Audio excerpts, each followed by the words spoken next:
首先，我代表党中央和国务院。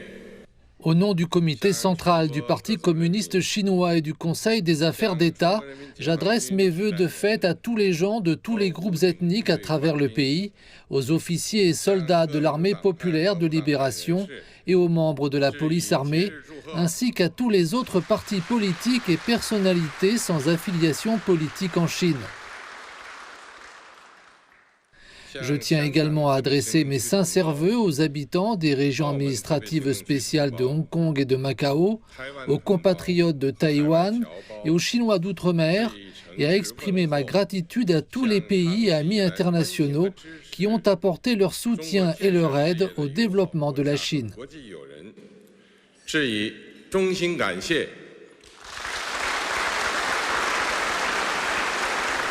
Le président chinois a déclaré que des progrès remarquables avaient été accomplis au cours des 76 dernières années.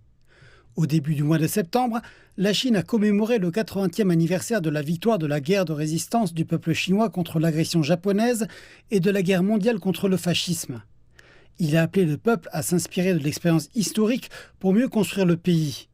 Il a également insisté sur l'importance d'approfondir les réformes, de promouvoir un développement de haute qualité et d'améliorer les conditions de vie de la population.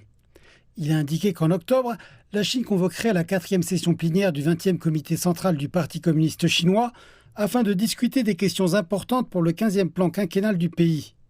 Il a déclaré que le prochain plan quinquennal visait à réaliser des progrès décisifs dans la mise en œuvre fondamentale de la modernisation socialiste. Il a indiqué que la Chine continuerait à mettre en œuvre la politique un pays de système et à mieux intégrer Hong Kong et Macao dans le paysage global du développement du pays. Il a réaffirmé que la partie continentale de la Chine élargirait ses engagements économiques et culturels avec Taïwan et s'opposerait résolument aux activités séparatistes.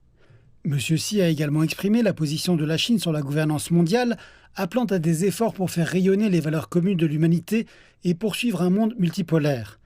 Il a également appelé à la mise en œuvre de l'initiative pour le développement mondial, de l'initiative pour la sécurité mondiale, de l'initiative pour la civilisation mondiale et de l'initiative pour la gouvernance mondiale.